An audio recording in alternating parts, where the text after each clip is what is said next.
Alhamdulillah, salatu wassalamu ala rasulillah wa ala alihi wa sahbihi wa sallama taslima. Segala puji bagi Allah subhanahu wa ta'ala dan senantiasa mencurahkan nikmatnya kepada kita, yang itu kita gunakan untuk beribadah kepadanya, terlebih lagi di hari-hari yang Allah lebih cintai untuk melakukan amalan saleh di dalamnya, yaitu tanggal 1 Dzulhijjah hingga tanggal 10 Dzulhijjah. Maka ini kesempatan bagi kita untuk meningkatkan ibadah, kualitas ketakwaan, agar kita menjadi hamba-hamba Allah subhanahu wa ta'ala yang bertakwa. Kita lanjutkan pengajian kita dari kitab 80 langkah untuk masuk ke dalam surga dan terjauhkan dari neraka jahanam. Dan ini pembahasan yang terakhir dari kitab ini. Kata penulis, man yuhsi aw yahfadha asma Allahi al-husna. Barang siapa yang menghafal, mengamalkan, memahami dan mengamalkan nama-nama Allah yang maha indah, maka ini adalah sebab dia masuk ke dalam surga Allah subhanahu wa ta'ala. Kita tahu bersama bahwa nama Allah itu begitu banyak, dan seluruh nama Allah itu maha indah. Kenapa demikian, Pak? Karena setiap nama mengandung sifat yang sempurna pada nama yang Allah namai untuk dirinya. Contoh, Allah memiliki nama Al-Alim, maha berilmu. Tentu ada kandungan apa? Sifat ilmu yang sempurna, yang tidak didahului oleh kebodohan dan tidak disertai oleh sifat lupa. Beda dengan sifat ilmu yang kita miliki. Sebelumnya kita tidak tahu, kemudian belajar, tahu gitu. Setelah itu berlalu beberapa hari tidak murojaah, akhirnya apa? Lupa ilmu yang kita miliki. Demikian juga Allah memiliki nama As-Sami, maha mendengar, yang pendengaran Allah menembus segala aswat, segala suara. Demikian juga nama Allah Al-Basir, maha melihat, mampu melihat seluruh objek. Apakah itu semut hitam yang berjalan di tengah kegelapan malam, di atas batu hitam, Allah mampu melihat gerak-geriknya. Dan ini hanya dimiliki oleh Allah subhanahu wa ta'ala. Seandainya kita, Pak, punya penglihatan yang sempurna juga, atau pendengaran yang sempurna juga, betapa stresnya kita, Pak. Baru mau keluar tengah malam kencing gitu, lihat lagi jin bergantungan, dengar lagi suara orang yang lagi ribut di pasar gitu, lagi dugem di tempat-tempat yang ini. Betapa stresnya kita. Alhamdulillah, penglihatan kita, pendengaran kita semuanya terbatas. Jadi nama-nama Allah subhanahu wa ta'ala semuanya husna, maha indah, karena terkandung sifat yang sempurna di dalamnya. Beda dengan manusia. Terkadang manusia itu dinamai dengan sesuatu, tapi dia tidak memiliki sifat dari nama tersebut. Contoh, dia namanya Siddiq, tapi ternyata dia penipu, pembohong. Namanya Soleh, tapi ternyata dia toleh, dia bejat, dia jahat. Karena bagi manusia atau bagi makhluk pada umumnya, nama itu hanyalah sekedar dilalatun alal musamma, menunjukkan atas yang dinamai, untuk membedakan dengan yang lain. Dia tidak ada makna doanya, dia tidak ada kandungan sifatnya. Paham, Pak? Jadi hanya sekedar alamat. Nah, kalau kita punya dua anak, mungkin satu namanya Aisyah, satu namanya Aisyun. Apa bedanya ini? Aisyun untuk laki-laki, Aisyah untuk perempuan. Laki-laki hidup sama laki-laki, perempuan hidup. Soleh dengan solehah, muslim dengan muslimah. hanya sekedar penamaan semata. Kenapa Allah Subhanahu wa taala memiliki begitu banyak nama sehingga tidak terbatas jumlahnya? Karena tak kala Rasulullah berdoa, Allahumma bikulli ismin huwa sammaita lak aw anzalta bihi fi kitabik aw 'allamta bihi ahadan min khalqik aw masta'sarta bihi fi ilmil ghaibi indak. Ya Allah, aku memohon dengan seluruh namamu yang engkau namai untuk dirimu dan engkau turunkan di dalam kitabmu yang engkau ajarkan kepada makhlukmu dan apa yang engkau simpan di ilmu ghaib yang ada di sisimu. Kenapa nama Allah begitu banyak? Karena Allah itu Pak senang dikenal. Senang apa? Senang dikenal. Senang dikenal. Seandainya kita mau memahami nama-nama Allah Subhanahu wa taala, maka segala kehidupan kita akan berbuah kebahagiaan. Bagaimana tidak Pak, tak kala kita kesusahan dalam hal rezeki gitu ya, maka kita ingat nama Allah Ar-Razzaq, Al-Wahhab, Al-Ghani. Kalau kita rajin beribadah dibandingkan dengan kaum muslimin yang lain, maka kita ingat nama Allah Asy-Syakur, yang dia pasti membalas setiap perbuatan baik kita. Kalau kita ingin dikuasai oleh musuh mungkin, maka ingatlah nama Allah Al-Aziz, Dzul Quwwatil Matin, Al-Qadir. Kalau kita mendengar bahwa ada orang berkata kalau nanti yang memimpin presiden Indonesia ini akan kacau balau, akan begini dan begitu. Ingat, kita punya Rob yang mengatur dengan sebaik-baik pengaturan. Karena alam semesta ini, Indonesia dan yang lainnya itu milik Allah Subhanahu wa taala. Enggak mungkin manusia atau presidennya itu keluar dari pengaturan Allah Subhanahu wa taala. Kemudian penulis membawakan dua hadis yang menunjukkan keutamaan bagi mereka yang menghafal, memahami dan mengamalkan kandungan nama-nama Allah Subhanahu wa taala, maka akan dibalas dengan surga. Qala sallallahu alaihi wasallam kama fi sahihaini inna lillahi tis'atan wa tis'ina isman mi'ata illa wahidan man ahsaha dakhalal jannah.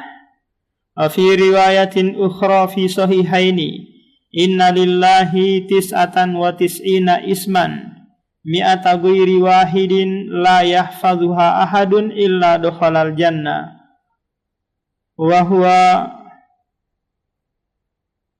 witrun yuhibbul witra.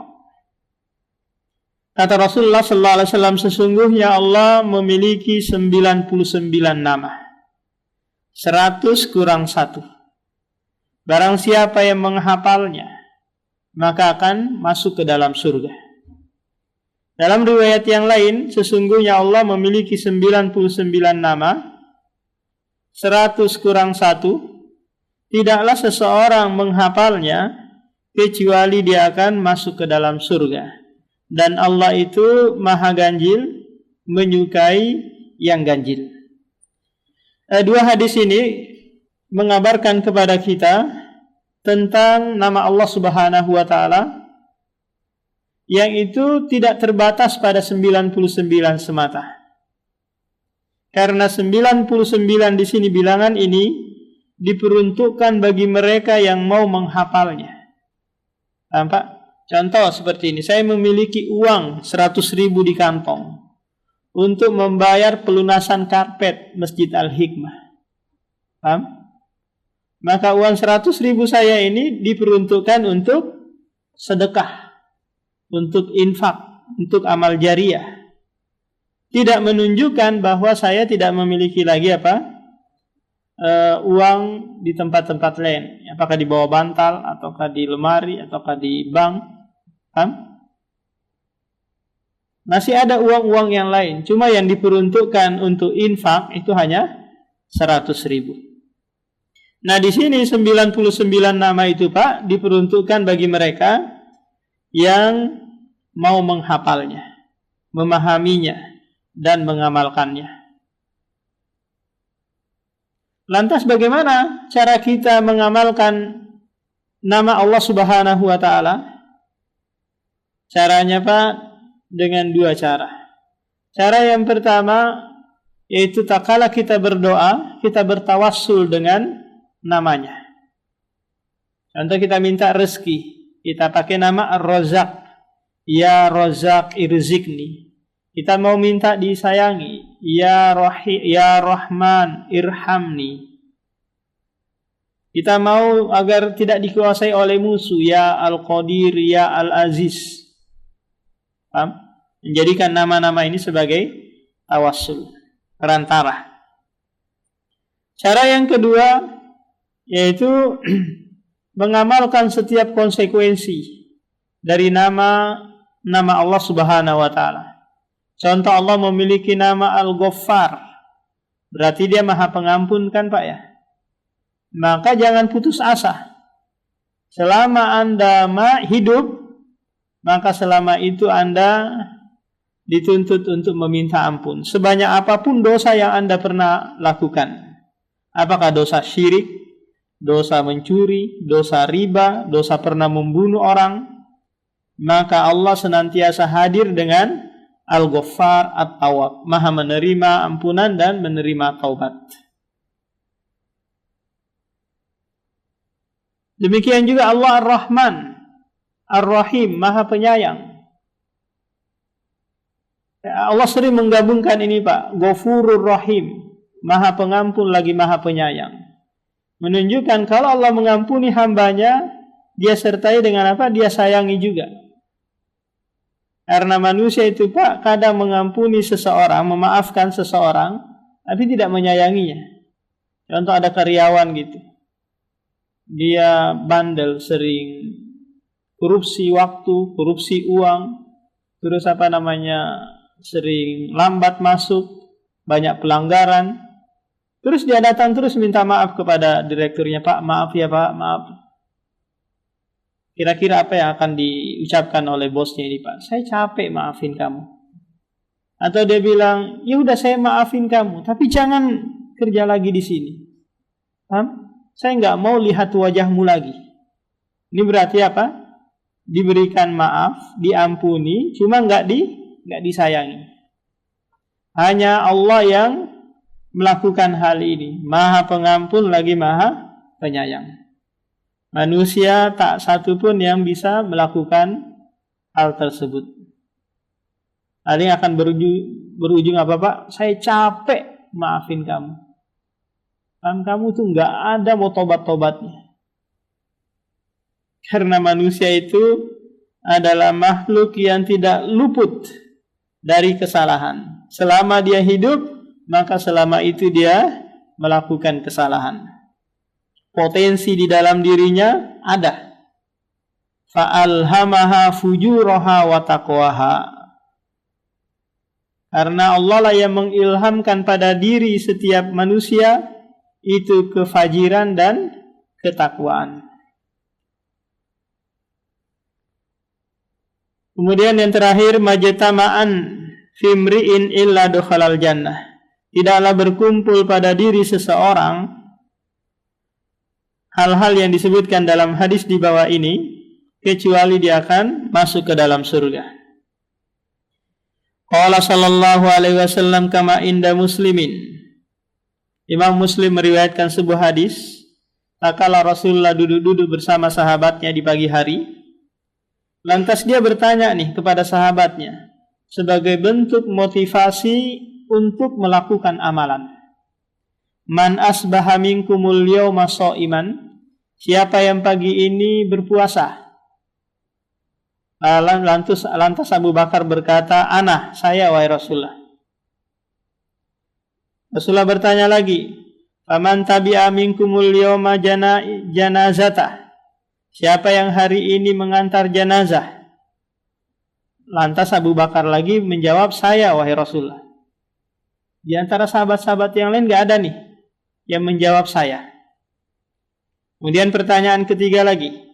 Faman at'ama minkumul yawma miskin. Siapa yang hari ini memberikan makan orang miskin? Qala Abu Bakar ana. Abu Bakar menjawab lagi, saya wahai Rasulullah. Kemudian pertanyaan yang keempat. Faman ada minkumul yawma maridon. Siapa yang hari ini mengunjungi orang yang sakit? Faqala Abu Bakar ana. Lihat, setiap pertanyaan yang dilontarkan oleh Rasulullah tentang amalan, yang pertama kali menjawab Abu Bakar. Yang lain tidak menjawab, menunjukkan belum mengamalkan. Kemudian Rasulullah memberikan kabar gembira kepada Abu Bakar, tapi lafadznya umum. Majtama'an fimri'in illa dakhalal jannah. Tidaklah seseorang mengamalkan hal-hal yang disebutkan tadi kecuali dia akan masuk ke dalam surga. Amalan apa Pak tadi? Yang pertama berpuasa, apalagi di hari-hari yang terbaik seperti tanggal 1 sampai tanggal 9 Dzulhijjah. Kemudian yang kedua adalah mengantar jenazah. Yang ketiga memberikan makan orang miskin, meskipun itu sesuap atau sebungkus nasi gitu. Kemudian amalan yang keempat mengunjungi orang yang sakit. Dan ini sudah berlalu pembahasannya di pertemuan-pertemuan sebelumnya. Hakadha kana as-sahabatu yatasabaquna daiman wa yatanafasuna fi ta'atillah. Demikianlah kata penulis, para sahabat radhiyallahu an, mereka berlomba-lomba dalam ketaatan kepada Allah Subhanahu wa taala. Li'annahum ya'lamuna anna ad-dunya kullaha la tusawi an laha janaha ba'udatin. Karena mereka mengetahui bahwasanya dunia ini seluruhnya tidak setara di sisi Allah Subhanahu wa taala seekor sayap nyamuk. Kenapa Pak? Karena disebutkan dalam sebuah hadis, law kanatid dunya ta'dilu indallahi janaha ba'udatin masukiyal kafiru syurbatama.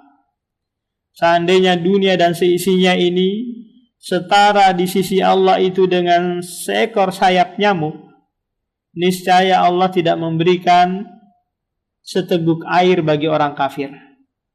Tapi orang kafir sekarang diberikan kekayaan, diberikan makanan, minuman, dan yang lainnya, menunjukkan bahwa dunia ini tidak sebanding dengan seekor sayap nyamuk di sisi Allah Subhanahu wa taala. Walidzalika kanat nufusuhum tashtaqu daiman ila jannatir rahim allati fiha ma la ainun ra'at wala udhunun sami'at wala khataru ala qalbi bashar. Oleh karena itu jiwa mereka senantiasa rindu mengharap surga Ar-Rahman, Allah Subhanahu wa taala, yang di dalamnya terdapat sesuatu yang tidak pernah dilihat oleh mata, tidak pernah terbetik oleh hati, tidak pernah didengar oleh telinga. Kenikmatan yang tiada taranya dibandingkan kenikmatan yang ada di dunia ini. Fasalullaha ayyujirana min adzabid dunya wal akhirah wa yajala kuburana rawdatan min riyadil jannah wa la yaj'alha hifratan min hifarin nari wa yaj'alana fi dhilli arshihi yawmal qiyamati wa ayyajma'ana bihabibina wa ayyarzuqana ladzatan nadhari ila wajhil karim innahu waliyyu dzalika wal qadiru alaihi. Nah, ini akhir pembahasan kita dari kitab 80 langkah terselamatkan dari neraka jahanam. Demikian, semoga bermanfaat. Subhanakallahumma bihamdika asyhadu an la ilaha illa anta astaghfiruka wa atubu ilaik. Assalamualaikum warahmatullahi wabarakatuh.